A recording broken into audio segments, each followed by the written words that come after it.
Hello दोस्तों, स्वागत है आप सभी का अपने YouTube चैनल में, जहां पर आज हम पढ़ने वाले हैं एक नया तंत्र जिसका नाम है उत्सर्जन तंत्र। जी हाँ, उत्सर्जन तंत्र के बारे में हम पढ़ने वाले हैं आज।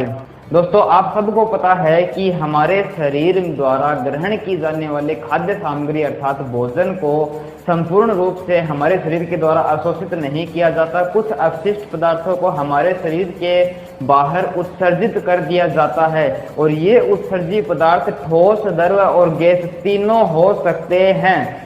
ठोस के रूप में हमने देखा, जब हमने पाचन तंत्र पढ़ा था तब हमने देखा जब हम भोजन करते हैं तो अपशिष्ट पदार्थ बनता है, उनको हम ठोस मल के रूप में शरीर से बाहर उत्सर्जित करते हैं। ठीक इसी प्रकार श्वसन तंत्र के अंदर हमने पढ़ा था कि जो कोशिकाएं होती हैं उनके द्वारा कार्बन डाइऑक्साइड गैस है वो उत्सर्जित की जाती है और श्वसन क्रिया द्वारा उस कार्बन डाइऑक्साइड को शरीर से बाहर निकाल दिया जाता है। तो इस प्रकार से हम बोल सकते हैं कि ठोस और गैस के जो उत्सर्जित पदार्थ होते हैं उनके बारे में हम पीछे पढ़ चुके हैं। आज हम पढ़ेंगे द्रव उत्सर्जित पदार्थों के बारे में। अब देखो, द्रव उत्सर्जित पदार्थ क्या होते हैं, किस प्रकार से इनको बाहर निकाला जाता है। देखो, आपको पता है द्रव जो उत्सर्जित पदार्थ है उनको दो तरीके से बाहर निकाल सकते हैं, एक तो मूत्र के द्वारा और एक जो अपना पसीना होता है उसके द्वारा। ठीक है, तो पसीने में क्या होता है, कुछ अपशिष्ट पदार्थ पसीने के साथ में अपने शरीर की जो रंध्र होते हैं उनके द्वारा शरीर से बाहर निकाल दिए जाते हैं।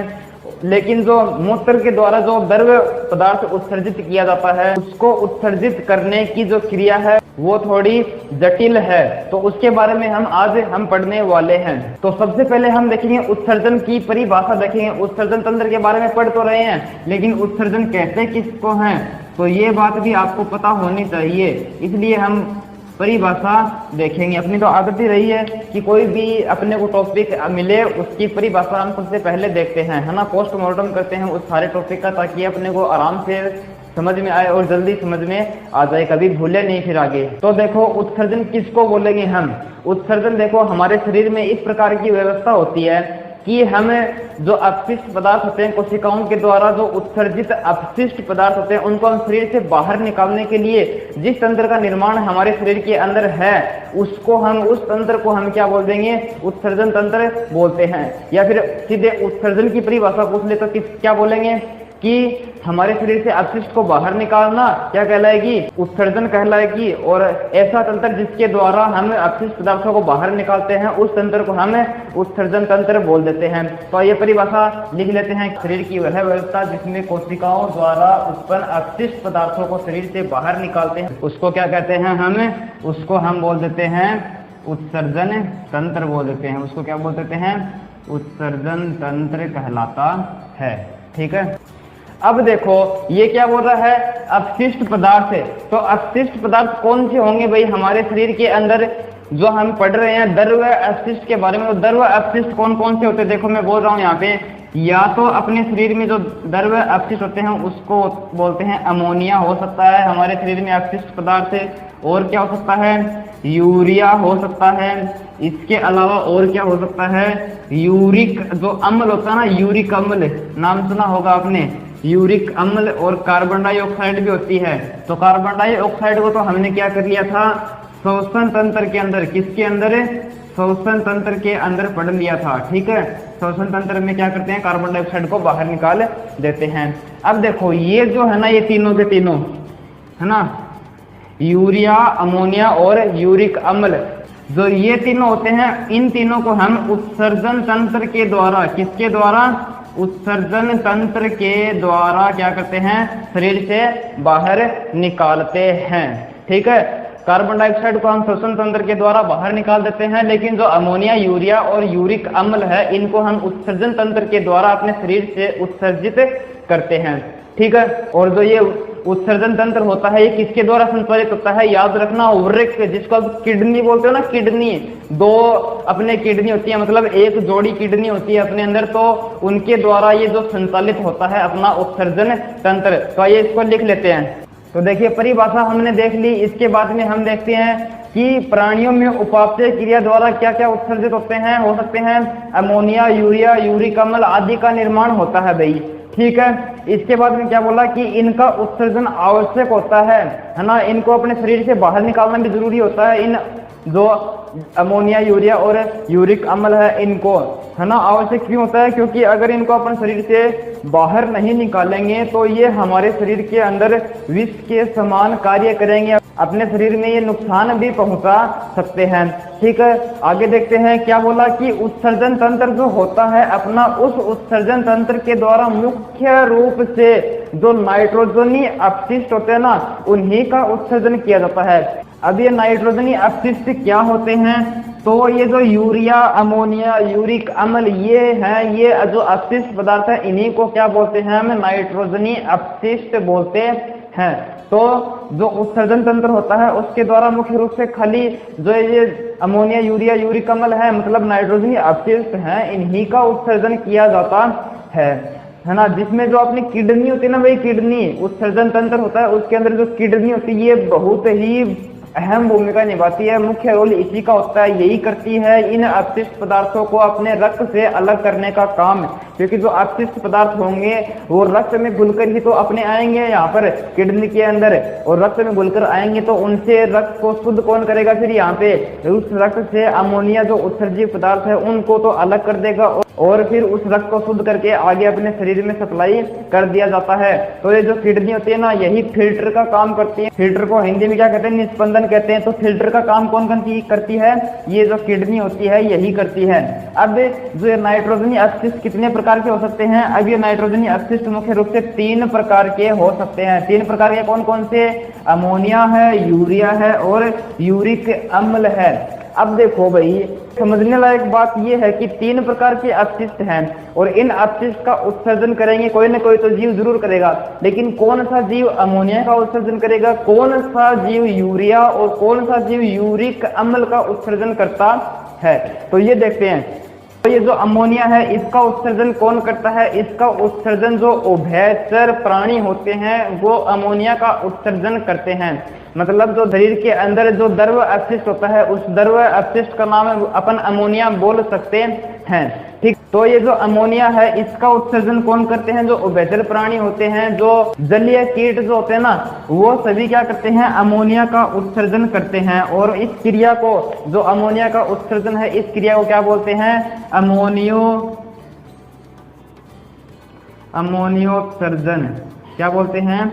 अमोनियोत्सर्जन। इसी प्रकार यूरिया का उत्सर्जन कौन करते हैं? यूरिया का उत्सर्जन ये इस कैटेगरी में आते हैं, हम मनुष्य आते हैं। मतलब जो स्तनधारी जीव आते हैं, जो बच्चा पैदा करते हैं और अपने बच्चों को दूध पिलाते हैं, उनको अपने स्तनधारी जीव बोल सकते हैं। तो स्तनधारी जीव होते हैं वो यूरिया उत्सर्जन करते हैं और इस प्रकार के जीवों को यूरिया उत्सर्जी जीव बोलते हैं। इसी प्रकार अमोनिया उत्सर्जित करने वाले को अमोनिया उत्सर्जी जीव बोलते हैं। और अब बात करते हैं यूरिक अम्ल कौन उत्सर्जित करते हैं? जो पक्षी होते हैं, आकाश में उड़ते हैं पक्षी, और जो सरीसृप होते हैं, सरीसृप मतलब जैसे आपने छिपकली देखी होगी, छिपकली है ना, ये तो इस प्रकार के प्राणी होते हैं ना, सरीसृप, छिपकली हो गई है ना, तो ये क्या करते हैं? ये यूरिक अम्ल उत्सर्जित करते हैं। अब देखो इनके बारे में विस्तार से बताऊंगा आपको, एक एक करके बताने वाला हूँ, तब बढ़िया समझ में आएगा। देखो भाई, तो हमने देखा नाइट्रोजनी अपशिष्ट 3 प्रकार के होते हैं। कौन कौन से? अमोनिया, यूरिया और यूरिक अम्ल 3 होते हैं। अब देखो अमोनिया जो उत्सर्जन करते हैं वो कौन से जीव होते हैं, क्या कहते हैं, उनको किस प्रकार से करते हैं? तो आपको सबको मैं बता दूं कि जो कोई भी जीव है उसकी कोशिकाओं द्वारा जो द्रव रूप में अपशिष्ट निकलेगा वो अमोनिया के रूप में निकलेगा, है ना। तो सबसे पहले देखो अमोनिया का उत्सर्जन कौन से जीव करेंगे? सामान्यतः जो जलीय कीट होते हैं ना, जलीय कीट है ना वो, और जो उभयचर प्राणी होते हैं, उभयचर प्राणी जैसे मेंढक होता है ना अपना, मगरमच्छ भी होता है ना। तो जलीय कीट और उभयचर प्राणी क्या करते हैं? अमोनिया का उत्सर्जन करते हैं। अमोनिया उत्सर्जन क्रिया के द्वारा अमोनिया का उत्सर्जन करते हैं और इस प्रकार के उत्सर्जन में अत्यधिक जल की आवश्यकता होती है। मतलब अमोनिया को घोल करके बाहर निकालने के लिए बहुत ज्यादा किसकी जरूरत होती है? जल की जरूरत होती है। तो ऐसे जीवों में जल की अधिक मात्रा होनी चाहिए ताकि वो आसानी से अमोनिया का उत्सर्जन कर सके। ठीक है, अब बात करते हैं किसकी, यूरिया की। तो कौन से जीव यूरिया का उत्सर्जन करेंगे, किस प्रकार से करेंगे। देखो मैंने क्या बोला कि स्तनधारी जीव हैं, समुद्री मछलियां आदि जो यूरिया उत्सर्जित जीव हैं उनमें कोशिका द्वारा जो उत्सर्जित अमोनिया है उसको जो यकृत होता है अपना यकृत, उसके द्वारा यूरिया में परिवर्तित कर दिया जाता है। और फिर इस यूरिया को जो अपनी किडनी होती है जिसको अपन क्या बोलते हैं, वृक्क बोलते हैं। क्या बोलते हैं, वृक्क, है ना, हिंदी में वृक्क बोलते हैं। उसके द्वारा फिल्टर करके मतलब निष्पंदित करके क्या कर दिया जाता है, अपने शरीर से उत्सर्जित कर दिया जाता है। ठीक है, इतनी बात समझ में आई आपको। कोई भी डाउट है तो कमेंट में पूछ लेना मेरे से। अब बात करते हैं जो यूरिक अम्ल है उसके बारे में। कौन करेंगे भाई, जो अपने पक्षी होते हैं ना, आपने देखा होगा पक्षी उड़ते हैं वो, और जो कीट होते हैं वो, और जो सरीसृप मतलब जो रेंग कर चलते हैं वो, उनके अंदर क्या होता है, अमोनिया को, जो कोशिकाओं के द्वारा अमोनिया का उत्सर्जन होता है उसको यूरिक अम्ल में परिवर्तित करके अत्यंत ही कम जल के साथ पेस्ट के रूप में अथवा छोटी छोटी जो गोलिकाएं होती हैं उसके रूप में उत्सर्जित कर दिया जाता है। अब ये बात आपको समझ में नहीं आई होगी कि सिर्फ ये पेस्ट गोलिका क्या है। तो आपने पक्षियों को देखा होगा, सामान्य भाषा में बोले तो जो पक्षी होते हैं उनके द्वारा जो मल के रूप में इनको निकाला जाता है जिसको अपन बीट बोलते हैं। क्या बोलते हैं, बीट बोला जाता है सामान्य भाषा में भाई, है ना। तो इस प्रकार से जो नाइट्रोजनी अपशिष्ट होता है उसको विभिन्न प्रकार के जीव अलग अलग तरीके से शरीर से बाहर निकालते हैं, कि जो अमोनिया के रूप में भी निकाल सकते हैं, यूरिया और यूरिक अम्ल के रूप में भी अपन शरीर से बाहर निकाल सकते हैं। अब हम देखेंगे कि किस प्रकार से जो हमारे मनुष्य के अंदर जो उत्सर्जन तंत्र है वो काम करता है। हमारे रक्त के अंदर से किस प्रकार से अपशिष्ट, जो नाइट्रोजनी अपशिष्ट है उसको अलग करता है, किस प्रकार से जो किडनी होती है अपना वृक्क होता है ये काम करता है, इसके बारे में देखते हैं। दोस्तों अब बात कर लेते हैं हमारे उत्सर्जन तंत्र के बारे में, अर्थात मानव उत्सर्जन तंत्र के बारे में। बात करें मानव उत्सर्जन तंत्र की, तो मानव उत्सर्जन तंत्र है, ये जो मानव उत्सर्जन तंत्र आप देख रहे हो यह मुख्य रूप से 4 प्रकार के अंगों से मिलकर बना होता है।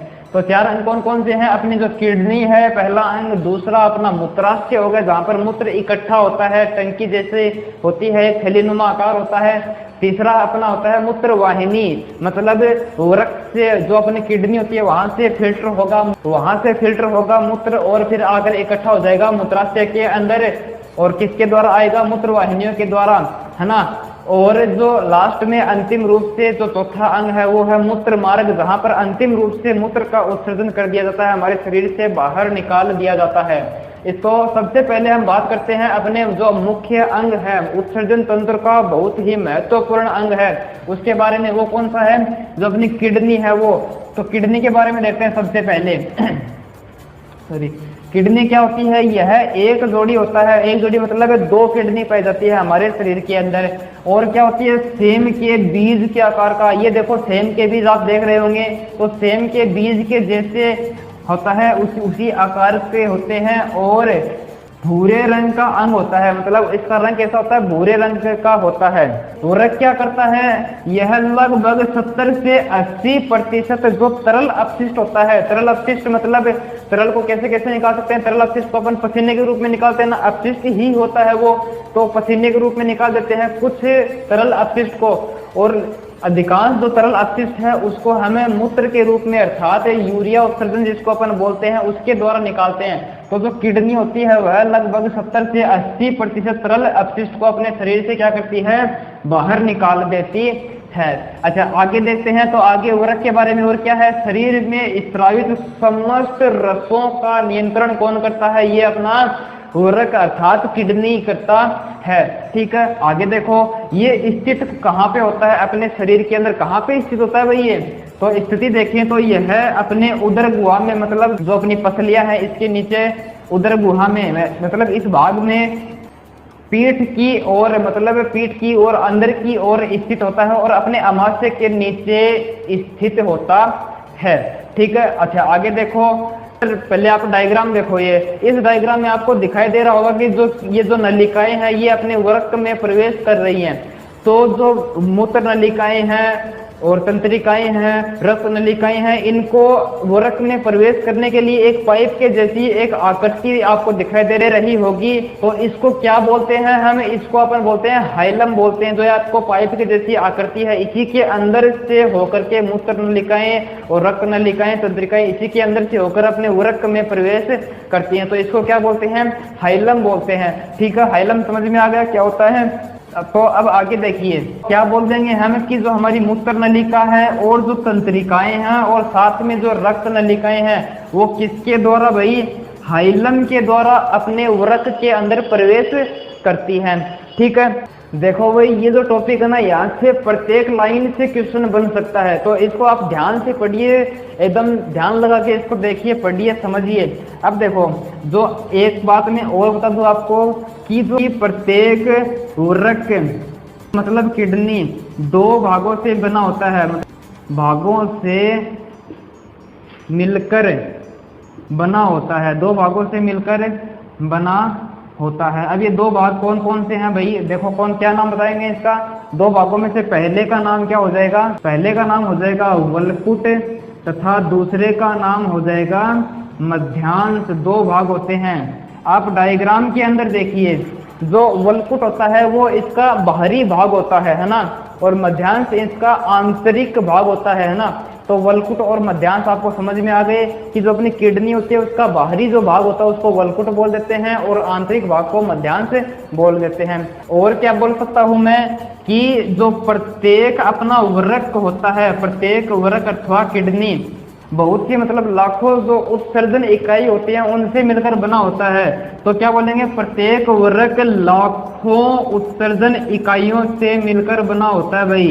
लाखों उत्सर्जन इकाइयों से मिलकर बना होता है, से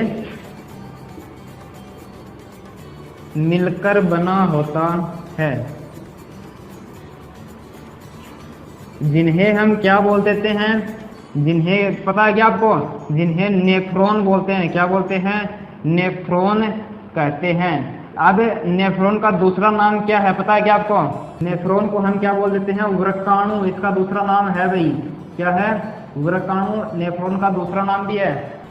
तो अब हम इसी नेफ्रॉन के बारे में पढ़ेंगे, क्योंकि बहुत सारे नेफ्रॉन इकाइयों से मिलकर ही तो क्या बना है? अपना वरक, अपनी किडनी बनी हुई है। तो इस नेफ्रॉन की कार्य प्रणाली समझ लेंगे तो पूरी कार्य प्रणाली अपनी किडनी की भी समझ में आ जाएगी। तो आइए दोस्तों अब देख लेते हैं नेफ्रॉन के बारे में। तो नेफ्रॉन क्या होता है इसके बारे में देखते हैं, लेकिन इससे पहले आइए मैं बता देता हूँ। मानव उत्सर्जन तंत्र पढ़ रहे हैं, उसके अंदर मैंने आपको बताया कि जो मानव उत्सर्जन तंत्र है उसके 4 भाग होते हैं। 4 भाग कौन कौन से? पहला मैंने बताया जो वरक होता है, मानव का उत्सर्जन तंत्र का मुख्य अंग होता है। कौन है?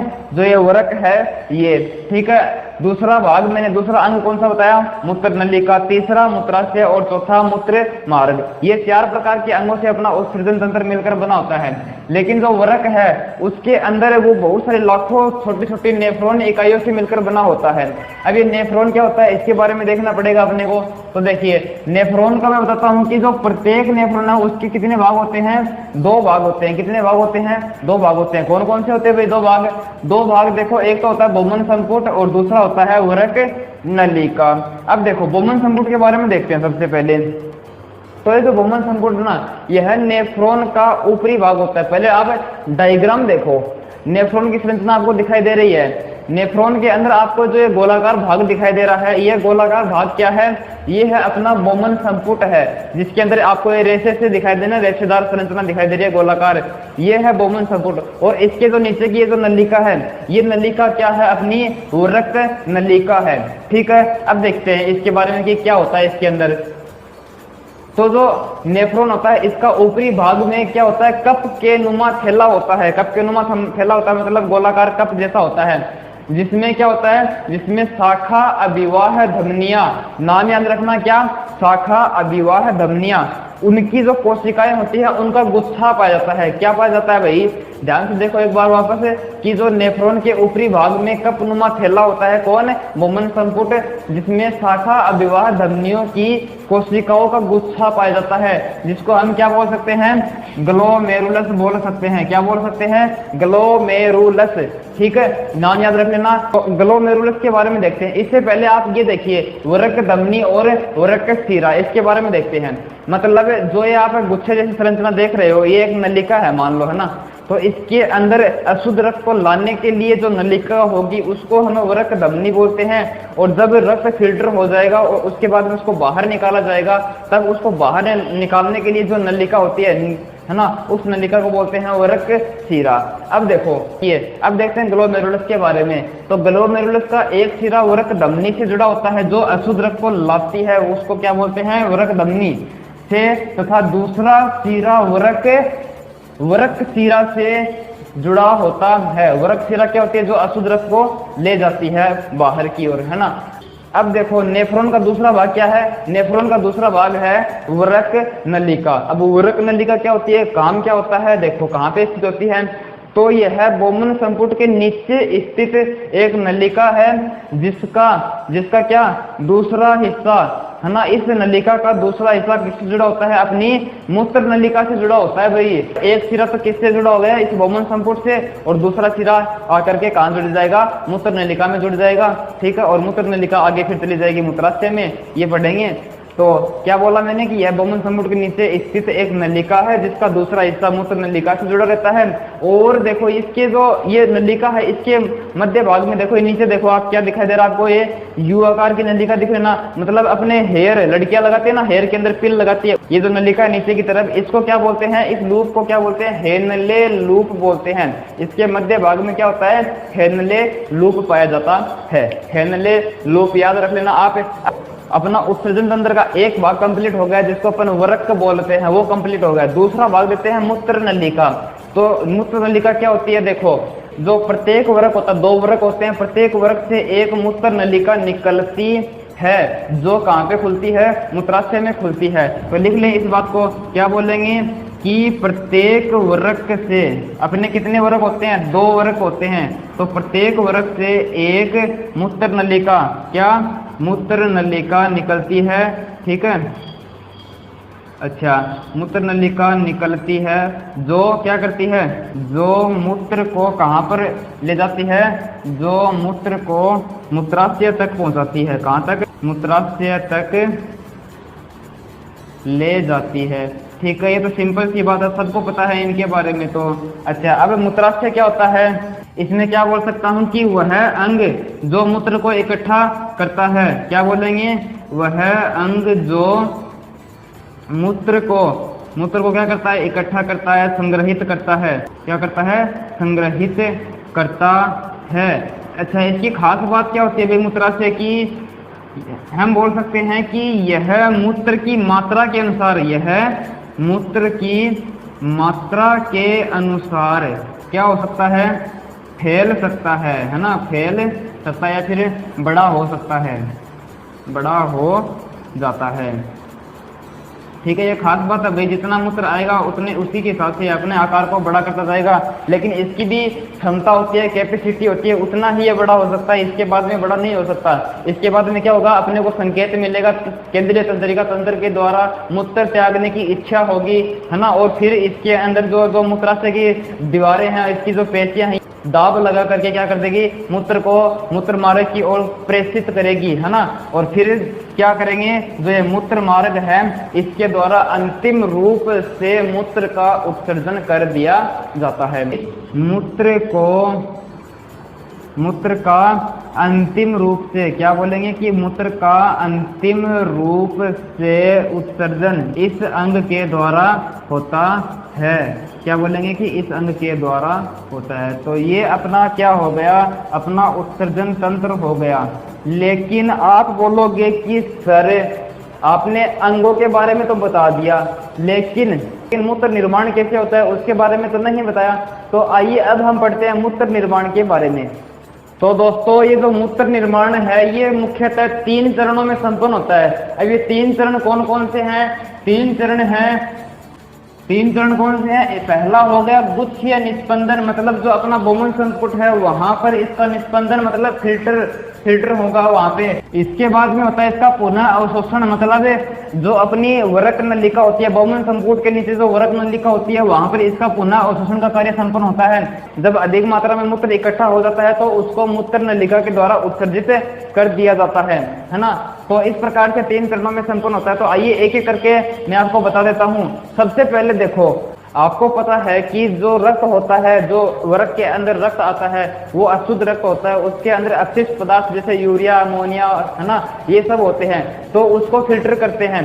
तो जो रक्त है वो वरक के अंदर, ये देखो आप वरक देखो इसकी संरचना, इसके अंदर वरक धमनी के द्वारा अशुद्ध रक्त लाया जाता है। कहाँ पे लाया जाता है? बोमन संपुट के अंदर। और बोमन संपुट के अंदर क्या होते हैं? शाखा अभिवाह धमनियां होती हैं जो कोशिकाओं के रूप में, है ना। तो वहां पे क्या होता है, उस रक्त के अंदर से जो ग्लूकोज है, एमिनो अम्ल है, लवण है, यूरिया है, उन सब को कहाँ पे निकाल लिया जाता है, इस बोमन संपुट के अंदर इकट्ठा कर लिया जाता है और बाकी रक्त को वरक शिरा के द्वारा भेज दिया जाता है। अब जो ये जो सामान बच गया यहाँ पे, जो अपशिष्ट पदार्थ बच गया, इसको वरक नलिका के द्वारा, है ना, वरक नलिका के अंदर भेज दिया जाता है, जहाँ पे क्या होता है, इसका पुनः अवशोषण होता है। पुनः अवशोषण कैसे होता है? क्योंकि जो ये वरक नलिका है यहाँ पे इनकी दीवारों के अंदर अवशोषण कोशिकाएं होती हैं, अवशोषित करती हैं इन अपशिष्ट पदार्थों को, लेकिन सभी अपशिष्टों को अवशोषित नहीं करती जो उपयोगी है हमारे शरीर के लिए, जैसे जो ग्लूकोज है, एमिनो अम्ल है, और भी जो भी आवश्यक पदार्थ है उनको तो अवशोषित कर लेती है। और बाकी जो यूरिया युक्त जो द्रव्य पदार्थ बच जाता है उसको ये नलिका आगे भेज देती है मूत्र नलिका की ओर। ठीक है, तो यहाँ पे क्या हो गया? पुनः अवशोषण हो गया, मतलब जो अपशिष्ट था उसके अंदर से भी काम की चीजें हैं उनका अवशोषण कर लिया जाता है और फिर इनको वापस से क्या कर दिया जाता है? जैसे ये नलिका है, इस नलिका के अंदर जो रक्त आएगा इसमें से जो यूरिया है, जो एमिनो अम्ल है ना, एमिनो एसिड है ना, उनको क्या कर लिया जाता है? अवशोषित कर लिया जाता है। ग्लूकोज है उसको अवशोषित कर लिया जाता है और फिर इनको भेज दिया जाता है, अपने रक्त के अंदर वापस भेज दिया जाता है। लेकिन जो अशुद्ध युक्त यूरिया युक्त है ना, उसको आगे स्थानांतरित कर दिया जाता है और ये क्या करता है? मूत्र नलिका के द्वारा फिर आगे जाके मूत्राशय में, आगे जाके मूत्राशय के अंदर क्या होता है? ये इकट्ठा हो जाता है, ये जो मूत्र है ये। ठीक है, अच्छा, ये हो गया, हमने गुच्छीय निस्पंदन पढ़ लिया। पुनः अवशोषण क्या होता है इसके बारे में बताया मैंने। अब देखो स्त्रवण क्या होता है। सीधी सी बात है कि जो मूत्राशय है अगर उसके अंदर क्या हो जाएगा? अधिक मात्रा में मूत्र इकट्ठा हो जाएगा, जमा हो जाएगा, तो फिर क्या होगा? जो केंद्रीय तंत्रिका तंत्र है वो संकेत देगा क्या? किसको? जो ये जो मूत्राशय, इनको मूत्राशय की पेशियों को संदेश मिलता है और मूत्राशय की पेशियां हैं ये संकुचन करती हैं और दाब लगाती हैं, जिसके कारण क्या होता है? जो अपना ये मूत्र मार्ग होता है इसके ऊपर जो अवरोध है ये हट जाता है, शिथिल पड़ जाती हैं इसकी पेशियां और अवरोध हट जाता है और इसके कारण हम क्या कर सकते हैं? मूत्र को उत्सर्जित कर पाते हैं। तो ये हो गई मूत्र निर्माण की पूरी प्रक्रिया। तो आइए इसको लिख लेते हैं। तो हमने क्या देखा कि जो मूत्र है उसका निर्माण तीन चरणों में संपन्न होता है। कौन कौन सा? गुच्छीय निस्पंदन, पुनः अवशोषण और स्त्रवण। गुच्छीय निस्पंदन के अंदर क्या होता है? देखो कि जो वरक धमनी द्वारा लाए गए अशुद्ध रक्त को नेफ्रॉन के बोमन संपुट द्वारा फिल्टर कर दिया जाता है। ठीक है, इसके बाद में क्या होता है कि जो बोमन संपुट होता है उसके अंदर 1 मिनट के अंदर लगभग 1000 से 1200 ml, मतलब लगभग 1 लीटर के आसपास रक्त होता है। उसके अंदर से यूरिया, ग्लूकोज, एमिनो अम्ल और जो लवण है और भी जो अशुद्धियां हैं उनको पृथक करके उसको फिल्टर कर दिया जाता है। ठीक है, तथा लवण को पृथक करके फिल्टर कर दिया जाता है, जो कि क्या होता है? वरक नलिका से गुजरता है। जो ये फिल्टर होने के बाद में जो अपशिष्ट है वो कहाँ से गुजरता है? वरक नलिका के अंदर छोड़ दिया जाता है और वहां से गुजरता हुआ आगे स्थानांतरित होता है। अच्छा, अब देखो पुनः अवशोषण का काम कहाँ पे होगा? वही उसी नलिका में, वरक नलिका में होगा। तो देखो इसमें क्या होता है? वरक नलिका की उपकला कोशिका, इसके अंदर क्या होती हैं? उपकला कोशिकाएं होती हैं, उनके द्वारा, उपकला कोशिकाओं द्वारा ग्लूकोज, एमिनो अम्ल और जो लवण है, जो भी आवश्यक तत्व हैं, है ना, अन्य उपयोगी पदार्थों को क्या कर लिया जाता है? अवशोषण करके उनको पुनः रक्त में भेज दिया जाता है। मतलब जो आवश्यक है उनको तो रक्त में भेज दिया और बाकी जो बच गया उसको आगे भेजेंगे। देखो तो जो पुनः अवशोषण के पश्चात साफ रक्त को, तो जो आवश्यक तत्व हैं उनको तो भेज दिया, रक्त के अंदर भेज दिया जाता है, पुनः रक्त में भेज दिया जाता है, और जो उन रक्त अशुद्ध रक्त में से अनावश्यक निकलने के बाद में जो शुद्ध रक्त है उसको कहाँ पे भेजते हैं? देखो उसको क्या करते हैं? पुनः अवशोषण के पश्चात जो साफ रक्त होता है ना, उसको अपवाह धमनियां क्या कर लेती है? उसको अपवाह धमनिका इकट्ठा कर लेती है, संग्रहित करती हैं, ठीक है। जो शेष अपशिष्ट युक्त तरल पदार्थ को, अब देखो जो रक्त है उसके अंदर से अपशिष्ट बचा, उसको क्या करते हैं हमने? वो रक्त नलिका के अंदर छोड़ दिया, वहां से गया, वहां पे क्या हुआ? आवश्यक पदार्थों का अवशोषण हो गया, और जो शेष बचेगा, शेष जो भी अपशिष्ट बचेगा थोड़ा बहुत यूरिया युक्त, उस तरल पदार्थ को क्या कहते हैं? अपन मूत्र कह देते हैं। तो क्या बोला कि शेष अपशिष्ट युक्त तरल पदार्थ को क्या कहते हैं? मूत्र के रूप में, किसके द्वारा? मूत्र नलिकाओं द्वारा मूत्राशय में भेज दिया जाता है, ठीक है। जो मूत्र नलिकाएं होती हैं वो जुड़ी होती हैं, जो अपनी वरक नलिका होती है इससे जुड़ी रहती हैं, ठीक है। तो वरक नलिकाओं से अपशिष्ट को तरल के रूप में, मूत्र के रूप में कहाँ पे भेजेंगे? मूत्र नलिकाओं में, और मूत्र नलिकाएं होती हैं वो मूत्र को मूत्राशय तक ले जाती है। अच्छा, इसके बाद में क्या होता है? इसके बाद में होता है मूत्र का स्त्रवण, मतलब निष्कासन करना उसका शरीर से बाहर। तो क्या होते हैं? पर्याप्त मूत्र जमा होने पर मूत्राशय के अंदर अगर पर्याप्त मात्रा में मूत्र जमा होने पर क्या करते हैं? केंद्रीय तंत्रिका तंत्र से प्राप्त ऐच्छिक संदेश, केंद्रीय तंत्रिका तंत्र अपने को संदेश देगा, उन ऐच्छिक संदेश से क्या होते हैं? मूत्राशय की जो पेशियां होती हैं वो क्या करती हैं? उनमें संकुचन पैदा होता है, और संकुचन पैदा होता है, इससे क्या होता है? जिससे मूत्र की जो अवरोधनी है, मूत्र नलिका होती है अंतिम रूप से वहां पे अवरोधनी लगी होती है जो मूत्र को रोके रखती है अपने मूत्राशय के अंदर। तो जो मूत्र अवरोधनी है वो शिथिल पड़ जाती है, और जो मूत्र है वो निष्कासन उसका हो जाता है। तो इससे क्या होता है? मूत्र का उत्सर्जन होता है। अच्छा, जो मूत्रण को संपन्न करने वाले जो ये तंत्रिका है, इसको क्या कहते हैं? उस तंत्रिका को मूत्रण प्रतिवर्त कहा जाता है। नाम याद रख लेना इसको, मूत्रण प्रतिवर्त किसको कहते हैं? पूछ ले तो मूत्रण को संपन्न करने वाली तंत्रिका को क्या कहते हैं भाई? मूत्रण प्रतिवर्त कहते हैं। तो इसका स्क्रीनशॉट ले लीजिए आप जल्दी से। तो उम्मीद है दोस्तों आज का टॉपिक आपको समझ में आ गया होगा, लेकिन मुझे ये भी विश्वास है कि अभी तक आपने वीडियो को लाइक नहीं किया है। अगर वीडियो अच्छा लगा है तो वीडियो को लाइक जरूर करें, चैनल को सब्सक्राइब कर लें ताकि अगले वीडियो का नोटिफिकेशन आपको सबसे पहले मिले। मिलते हैं अगले वीडियो में, तब तक के लिए धन्यवाद।